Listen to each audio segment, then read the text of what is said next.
The sting on my left cheek was still throbbing when I realized that my son, Mark, wasn't going to move. He stood in the doorway of the kitchen he bought with my retirement money, watching his wife, Olivia, stand over me with her hand still raised.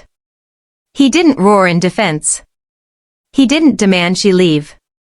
He just looked at the floor and whispered, "Maybe you shouldn't have provoked her, Mom." In that moment, the mother who would have died for him vanished. The woman who remained was an architect of a different kind, one who knew exactly how to dismantle a life that was built on her broken back. I am Grace. At 62, I am a woman who has been emptied out. After my husband died, I gave Mark everything, the family estate, the stocks, and my daily labor as their live-in housekeeper and nanny. I accepted the neglect, I accepted being a ghost in my own former home. But Olivia, with her designer heels and her cold, social climbing heart, mistook my grace for weakness. She thought a slap would keep me in line. Instead, it woke me up. They think I have nowhere to go because they've spent 3 years draining my bank accounts. They don't realize that I've spent those 3 years learning every dirty secret, every forged signature, and every hidden debt they've tucked into the walls of this house. The sound of the slap was a wet, sharp crack that seemed to hang in the sterile air of the kitchen long after the physical sting had begun to radiate across my jaw. It was a sound that didn't belong in a home, a sound of structural failure. My head was snapped to the side, my gaze landing on the white subway tile of the backsplash I had scrubbed on my hands and knees just that morning. "I told you the silk Valentino had to be ready for the gala tonight, Grace," Olivia hissed, her breath smelling of expensive espresso and cold malice. She stood over me, her chest heaving, her hands still slightly curled from the impact. "You had one job. One simple, menial task to justify your presence in this house. And yet, you're so preoccupied with your exhaustion that you let my $5,000 dress sit in a heap of wrinkles?" I didn't move. I didn't reach up to cradle the heat blooming on my skin. I slowly turned my head back to look at her. "The dry cleaner was closed for the holiday, Olivia. I told you that yesterday. Don't you dare talk back to me," she shrieked, her voice rising to that jagged, hysterical pitch she used to remind everyone of her authority. "You are a guest here. A charity case. You have nothing but what we give you, and if you can't be useful, you're just a parasite." I looked past her to the doorway. My son, Mark, was standing there. He was wearing the tailored suit I had ironed for him, holding the briefcase I had packed. He had watched it. He had heard the strike. He saw the red imprint of his wife's hand across his mother's face, the face he used to kiss every night before bed when he was a boy who still possessed a soul. "Mark," I whispered, my voice thick with the last remnants of a dying hope. He didn't move. He didn't roar in outrage. He didn't cast Olivia out. Instead, he adjusted his tie, his eyes darting to the floor, unable to meet mine. "Honestly, Mom, you know how important this gala is to her. You've been so difficult lately. Maybe you should just go to your room and stay out of the way. You're making things hard for everyone." The silence that followed was the sound of a final bridge collapsing. The mother who would have shielded Mark from the world was gone, incinerated by the cold indifference in his voice. In her place stood a woman who had spent 40 years as a legal secretary, a woman who understood that every contract has a loophole and every debt eventually comes due. "I see," I said. It was the quietest I had ever spoken, yet Olivia flinched as if I had screamed. I turned and walked away. I didn't run. I didn't sob. I walked with a slow, deliberate cadence through the house I had once owned, past the family photos where my face had been cropped out, and into the cramped service room off the laundry area that they called my suite. I locked the door, a lock I had installed myself and that Olivia didn't have the key to. I knelt on the floor, my joints groaning, and crawled toward the back of the closet. I pushed aside a stack of old linens and pressed a specific knot in the hardwood floor. The board popped up with a dry creak. Beneath it lay a weather-beaten leather satchel, the smell of old parchment and cedar rising from the darkness. Inside were the real documents. Olivia and Mark believed they owned this estate because I had signed over the property deed 3 years ago. What their cut-rate lawyer had failed to realize, and what my decades of legal experience had ensured, was that the deed they held only covered the improvements to the land. The structure. The bricks and the marble. But the land itself, the 200 acres of prime coastal soil this mansion sat upon, was held in a separate, irrevocable hereditary trust. One that required my active consent to remain in their names. I pulled out the original survey map and the trust bylaws. My fingers traced the widow's clause I had drafted the night after my husband's funeral. I hadn't been being forgetful for the last 3 years, I had been waiting. Waiting to see if my son would choose his mother or his comfort. He had made his choice. I reached for my burner phone and dialed a number I hadn't called in years. Hello, Elias? It's Grace. I need you to file the revocation of land use. Yes, effective immediately. And Elias? Call the local sheriff. I'm going to need a witness for an eviction. I sat back on my heels, the sting on my cheek finally cooling into a cold, hard resolve. They thought they had taken my home. They thought they had taken my dignity. They didn't realize that they were merely tenants on my land, and their lease on my mercy had just been permanently terminated. The next morning, I emerged from my room not as the woman who had lived in this house for 30 years, but as a shadow designed to go unnoticed. I kept my head bowed, my shoulders hunched in a posture of simulated defeat. When I passed Olivia in the hallway, I flinched, a sharp, visible recoil that made her lips curl into a smirk of pure, unchecked dominance. Good, she whispered, her voice a cold draft as she swept past.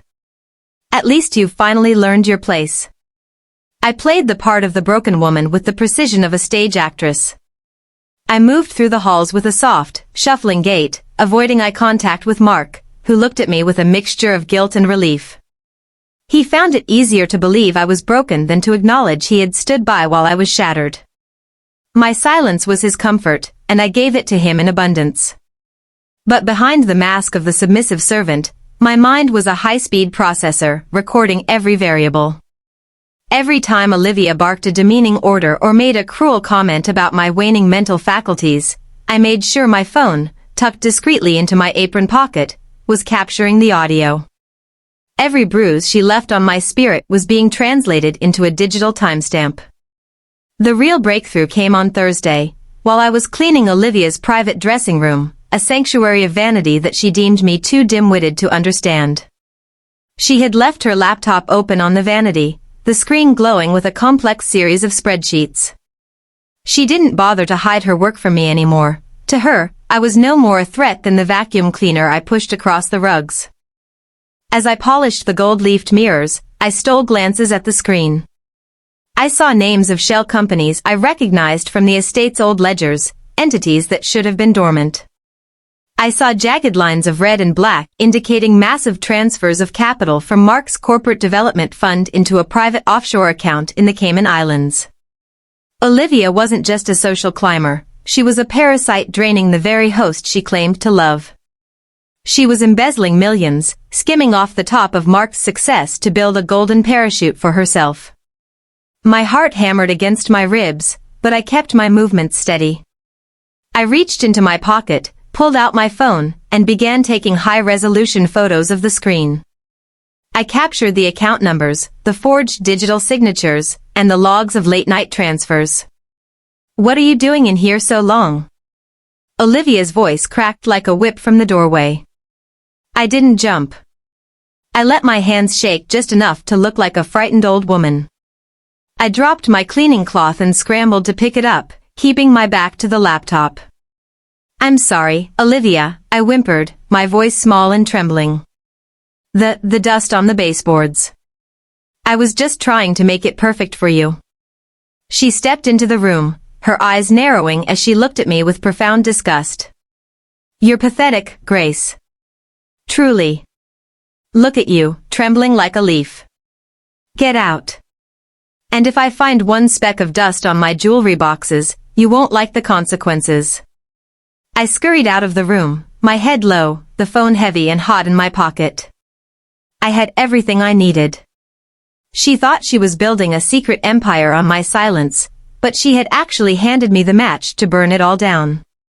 That evening, as I sat in the kitchen peeling potatoes for their dinner, I watched them through the dining room door. They were laughing, drinking wine I had bought years ago, discussing their bright future. Mark looked happy, buoyed by the illusion of his own success, never realizing that the woman sitting across from him was robbing him blind, or that the woman in the kitchen was about to take the very ground out from under their feet. I didn't feel pity for either of them. The sting on my cheek had long since faded, replaced by a cold, crystalline clarity. Olivia thought she was untouchable because she had power. Mark thought he was safe because he had money. Neither of them understood that the most dangerous person in the world is the one who has nothing left to lose, and everything left to remember. The atmosphere in the house shifted as Olivia's 35th birthday approached. The cruelty didn't vanish, but it sharpened into a predatory anticipation. For years, Olivia had coveted the widow's diamond, a 5-carat pear-cut stone that had been in my family for 3 generations. It was the only piece of my past I hadn't yet been forced to liquidate or hand over. To Olivia, the diamond wasn't just jewelry, it was the final seal of her victory over me, the crown jewel she intended to wear as she officially ascended to the head of the family social circle. "It's looking a bit dull, isn't it, Grace?" she remarked one morning, leaning over the kitchen island while I polished the silver. She didn't ask, she demanded with her eyes. "A stone like that deserves to be seen on a hand that actually does something significant. It's wasted in that dusty velvet box in your room." I looked up, letting my eyes go wide and watery, the picture of a woman finally succumbing to the pressure. "You're right, Olivia. I've been selfish. My hands are too tired to carry such beauty anymore. I want you to have it for your birthday gala. I want it to be yours, officially." The hunger that flashed across her face was almost carnal. She reached out, her fingers twitching as if she could already feel the cold weight of the gold on her skin. "Officially? You mean you'll sign the transfer of ownership?" "I will," I whispered, bowing my head to hide the cold fire in my eyes. "But we must do it correctly. The insurance company needs to be notified. The estate's liability coverage is very specific about high-value heirlooms. I have the papers ready, they just need your signature as the new primary beneficiary." That evening, while Mark was at a late-night board meeting, I brought a stack of documents into the living room. I had spent the afternoon at a local copy shop, meticulously re-engineering a standard insurance rider. I had used the same font, the same heavy stock paper, and the same official-looking seals that my husband's law firm had used for decades. To the untrained eye, or to an eye blinded by greed, it looked like a mundane transfer of jewelry. But buried beneath the technical jargon of Annexure B and Subsection 4.2 was a devastating legal mechanism. By signing these papers, Olivia wasn't just accepting a diamond, she was acknowledging a mutual rescission of the 2022 management agreement. In plain English, she was signing away the very contract that gave her and Mark the right to manage the estate's liquid assets and, more importantly, the right to reside in the house on my land. "Just here, and here," I said, my voice trembling with a fake, fragile emotion as I pointed to the signature lines. "The diamond is upstairs. I'm having it cleaned one last time so it sparkles for you." Olivia didn't even read the fine print. She was too busy visualizing the way the light would hit the stone during her birthday toast. She scrawled her name with a sharp, aggressive flourish, the signature of a woman who thought she was taking everything. "There," she said, shoving the papers back toward me with a dismissive wave. "Now, go get the ring. And Grace? Try to look a little less miserable. It's a celebration." I took the papers, my heart drumming a steady, war-like rhythm against my ribs. "Of course, Olivia. I'll go get it now." I walked up the stairs, the documents clutched to my chest. I didn't go to my jewelry box. I went to my closet, opened the hidden floorboard, and tucked the signed rescission into the leather satchel alongside the land deeds. The trap was now fully set. She had signed her own eviction notice, believing she was signing a receipt for a prize. I reached into the back of my drawer and pulled out the ring. The diamond caught the hallway light, throwing shards of brilliant, cold white against the walls. It was a beautiful stone, but it was heavy. It was a weight I had carried for too long. I walked back downstairs and handed the box to her. As she gasped, sliding the ring onto her finger and admiring her reflection in the darkened window, I felt a strange sense of peace. She thought she had stripped me of my last treasure. She didn't realize that I had used the diamond as a lure to lead her right to the edge of the cliff. "It looks perfect on you, Olivia," I said, and for once, I wasn't lying. It looked exactly like the cold, hard thing she was. "Enjoy it. It's going to be a birthday you'll never forget." The following week, I moved through the city like a slow-moving virus, invisible and underestimated.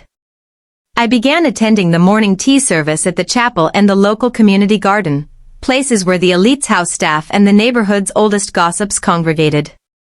I didn't walk in with accusations. I walked in with the clumsiness of a woman losing her grip on reality. I made sure to run into Mrs. Sterling, the matriarch of the local hospital board and Olivia's most bitter social rival.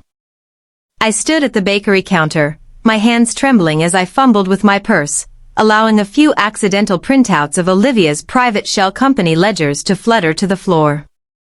"Oh, dear me," I whispered, my voice cracked with a practiced, fragile panic. "I shouldn't have brought these. Olivia told me to shred them. She said if the board found out about the diversion funds, we'd lose everything." My mind, it's just not what it was.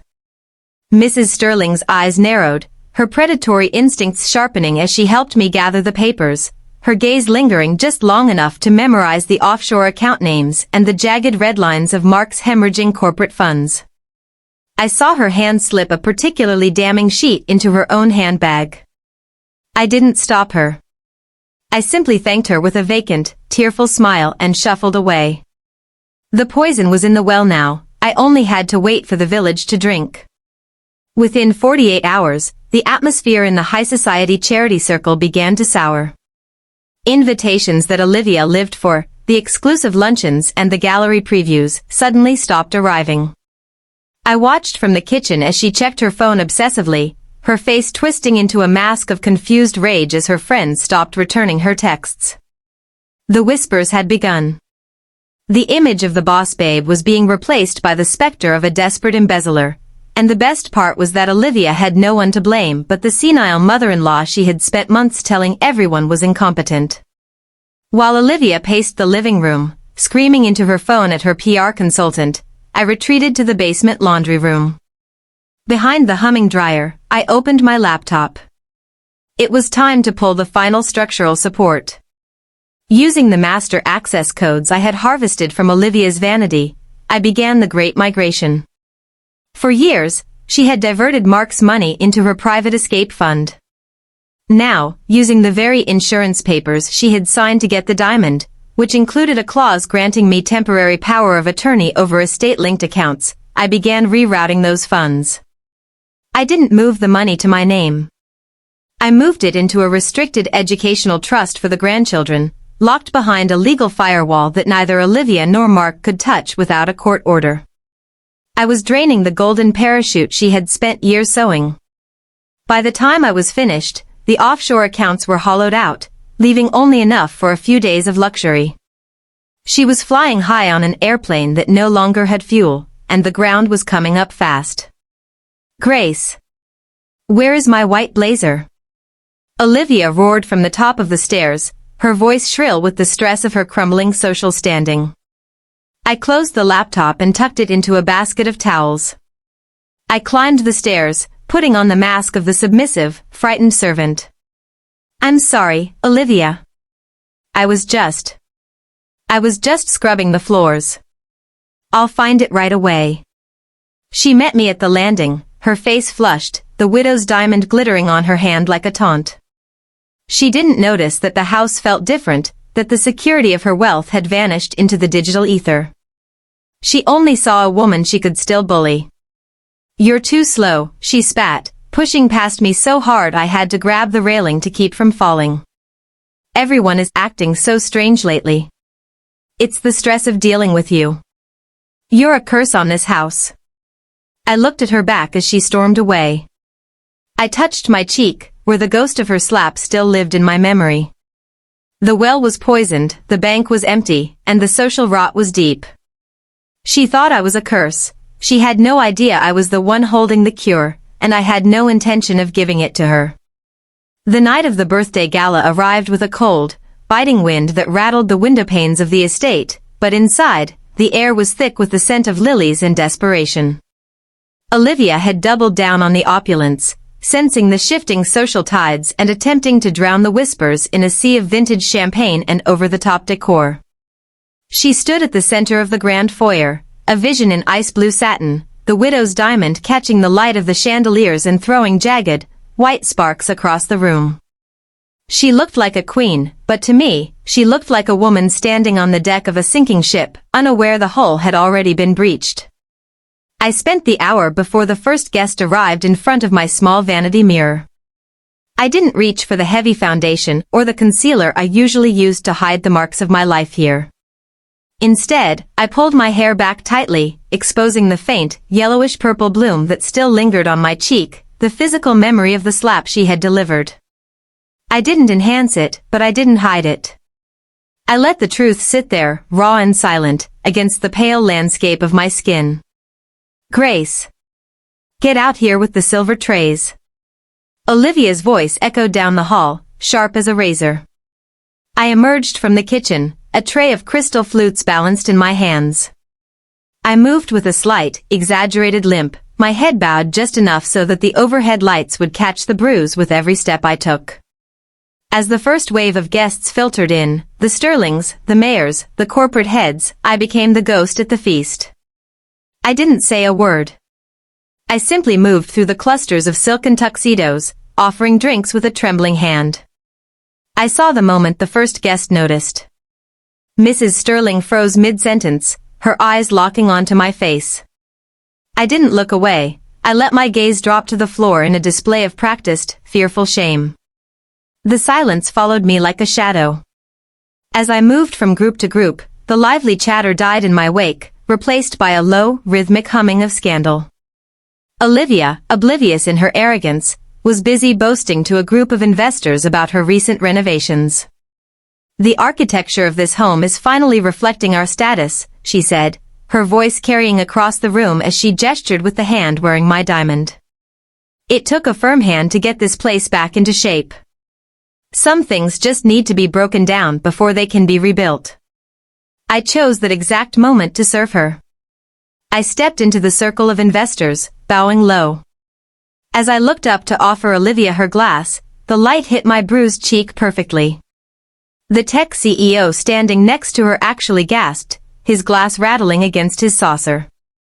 Grace, you're hovering, Olivia snapped, not even looking at me, her eyes fixed on the diamond. Go check the hors d'oeuvres. I'm sorry, Olivia, I whispered, my voice cracked and small, projecting just enough to be heard by the surrounding circle. I didn't mean to provoke you again. I'll go. The air in the room didn't just chill, it solidified. I saw the looks of absolute, freezing horror on the faces of the women Olivia had been trying to impress. They weren't looking at her dress or her diamond anymore. They were looking at the mark on my face and back at her raised, arrogant hand. The clumsy mother-in-law narrative she had spent months building was crumbling in real time. This wasn't cognitive decline, this was a woman who had been struck. I retreated to the shadows of the dining room, watching the social rot set in. It was beautiful. Olivia would try to laugh, and the laughter would go unreturned. She would try to touch a friend's arm, and they would recoil as if her skin were made of salt. Mark stood in the corner, his face a mask of pale terror. He saw the whispers, he heard the word abuse fluttering through the room like a moth. He saw his mother, the woman who had given him everything, standing in the corner like a wounded bird, and for the first time, he saw the social executioner's axe hanging over his wife's head. The gala of ash was in full swing. Olivia was still wearing the crown, but the throne was already on fire. She had wanted everyone to see her power. Instead, she had ensured they would never forget her cruelty. As I walked back to the kitchen, the weight on my chest felt lighter. The bruises on my face were a small price to pay for the look of ruin I saw beginning to dawn in her eyes. The silence that followed my exit from the dining room didn't last long. It was replaced by the low, frantic murmur of a social circle in the midst of a violent realignment. Olivia, sensing the predatory shift in the room but unable to locate the source of the rot, attempted to reclaim the narrative.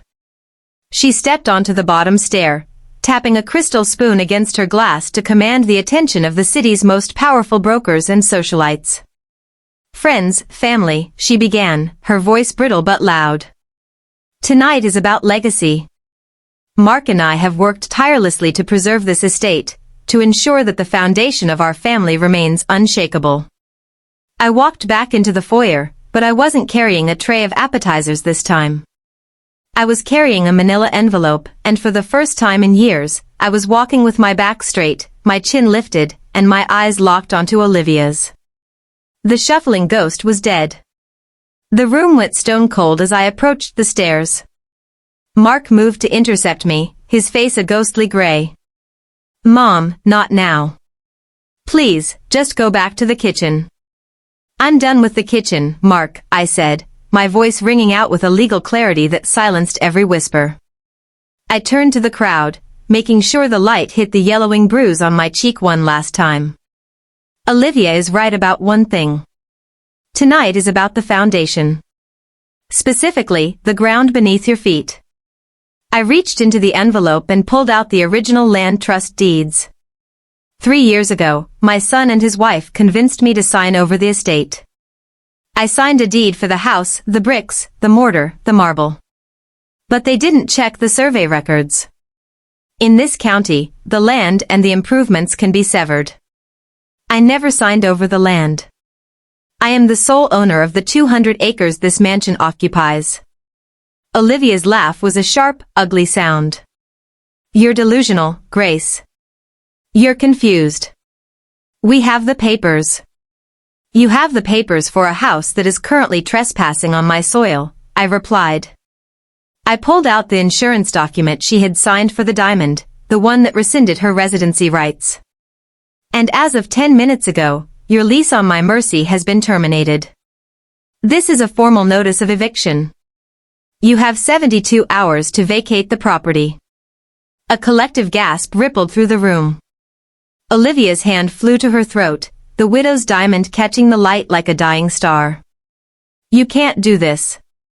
Mark, tell her." But I wasn't finished. I pulled out a second set of documents, the high-resolution photos of Olivia's laptop screen and the logs of the offshore transfers. I turned toward the tech CEO and the hospital board members she had been courting. "And for those of you wondering about the stability of Vanguard developments, you might want to ask Olivia about the $4 million currently sitting in a Cayman Islands account, money diverted from the corporate payroll to fund her exit strategy. Or perhaps ask my son why he stood by and watched his wife strike his mother across the face because a dress wasn't dry cleaned." The fallout was instantaneous. The tech CEO, the man Olivia had been desperate to impress, stepped back as if she were contagious. "Mark, is this true? The payroll funds?" Mark didn't answer. He looked at the floor, the same way he had the day of the slap, but this time there was no one to hide behind.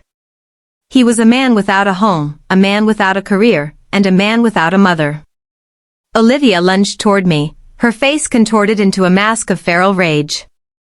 "You bitch. I'll kill you." She didn't get far. 2 of the Sterling family's security guards, men who had known me for years and had seen the bruise on my face, stepped forward and blocked her path. The sheriff I had called was already idling his cruiser at the end of the driveway. "The locks will be changed at midnight," I said, my voice as cold and certain as a winter frost. "Anything left in the house will be considered abandoned property and donated to the local shelter, including the Valentino silk." I turned my back on them, on the son who had failed me and the woman who had struck me. I walked through the crowd of elite onlookers, who parted for me like the Red Sea. I felt the weight of the house falling away, the structural burden of a lifetime of maternal sacrifice finally lifting. They had the house, for now, but I had the earth. And as I stepped out into the night air, I felt the ground beneath my feet finally, truly, belong to me. The 3 days following the gala were a symphony of organized chaos, but for once, I was not the conductor of the noise, I was the architect of the silence. I stood on the sprawling wraparound porch, a cup of tea in my hand, watching the white moving trucks reverse up the gravel drive. The house, which had once been a fortress of my own making, now looked like a hollow monument to a life that had been lived on credit. Olivia was inside, her voice hoarse from 72 hours of screaming at lawyers who told her the same thing: the land trust was ironclad. She had built her kingdom on sand, and the tide had come in. I watched her through the tall glass windows, frantically throwing designer shoes into cardboard boxes, her face gaunt and stripped of the arrogance that had once been her armor. The widow's diamond was gone. I had reclaimed it an hour after the guests fled, a quiet exchange witnessed by the sheriff. It sat in my pocket now, a cold, heavy reminder of a lineage that Olivia was never fit to carry. Mark came out to the porch as the first truck began to load. He looked 10 years older, the tailored lines of his suit replaced by a wrinkled shirt and eyes that were bloodshot with the realization of what he had permitted. He stood a few feet away, hesitant, like a stranger trying to remember the layout of a room he'd visited once as a child. "Mom," he said, his voice cracking. "We've found a small apartment in the city. It's not much. I don't suppose you'd reconsider? After everything settles, we could." I turned to look at him, and for the first time in my life, I didn't feel the instinctive urge to fix his collar or soften his path. "Mark, you didn't lose this house because of a legal loophole. You lost it the moment you watched a woman strike your mother and asked me why I provoked her. You didn't just lose a roof, you lost the only person who would have loved you for free. Now, you're going to have to learn what it costs to live in a world where everything has a price." He reached out a hand, but I stepped back, not out of fear, but out of a profound, surgical indifference. The bridge wasn't just burned, the river itself had been diverted. I didn't take the furniture. I didn't take the art. I took only a small trunk of my own clothes, my husband's old journals, and the leather satchel containing the deeds to the coast. I left Olivia with the looming criminal investigation into the corporate funds she had diverted, a trail of breadcrumbs I had left for the district attorney like a map to her own ruin.